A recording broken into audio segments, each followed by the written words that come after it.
ಬೆಳಗಾವಿ ಜಿಲ್ಲೆಯ ಸಾರಿಗೆ ವ್ಯವಸ್ಥೆಯನ್ನು ಮತ್ತಷ್ಟು ಬಲಪಡಿಸುವ ನಿಟ್ಟಿನಲ್ಲಿ ಸಾರಿಗೆ ಸಚಿವ ರಾಮಲಿಂಗಾರೆಡ್ಡಿ ಅವರು ಇಂದು ಬೆಳಗಾವಿಯಲ್ಲಿ ನೂತನವಾಗಿ ನಿರ್ಮಿಸಲಾದ ಸುಸಜ್ಜಿತ ಬಸ್ ಡಿಪೋ ಉದ್ಘಾಟಿಸಿದರು.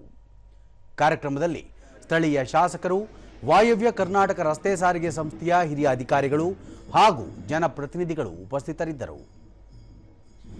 ಈ ನೂತನ ಡಿಪೋದಲ್ಲಿ ಬಸ್ಗಳ ದುರಸ್ತಿಗಾಗಿ ಹೈಟೆಕ್ ವರ್ಕ್ಶಾಪ್, ಸಿಬ್ಬಂದಿ ವಿಶ್ರಾಂತಿ ಕೊಠಡಿ ಹಾಗೂ ಸುಸಜ್ಜಿತ ವಾಹನ ನಿಲುಗಡೆ ವ್ಯವಸ್ಥೆ ಕಲ್ಪಿಸಲಾಗಿದೆ.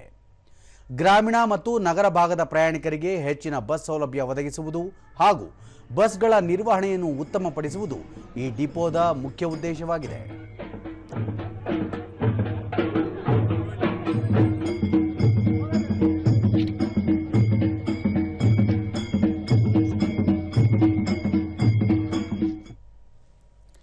ಬಳಿಕ ರಾಮಲಿಂಗಾರೆಡ್ಡಿ ರಾಜ್ಯ ಸರ್ಕಾರದ ಮಹತ್ವಾಕಾಂಕ್ಷಿ ಶಕ್ತಿ ಯೋಜನೆಯಿಂದ ಸಾರಿಗೆ ಸಂಸ್ಥೆಗೆ ಹೆಚ್ಚಿನ ಆದಾಯ ಬರುತ್ತಿದ್ದು, ಸಾರ್ವಜನಿಕರ ಅನುಕೂಲಕ್ಕಾಗಿ ರಾಜ್ಯಾದ್ಯಂತ ಹೊಸ ಬಸ್ಗಳನ್ನು ಸೇರ್ಪಡೆಗೊಳಿಸಲಾಗುತ್ತಿದೆ ಎಂದು ತಿಳಿಸಿದರು.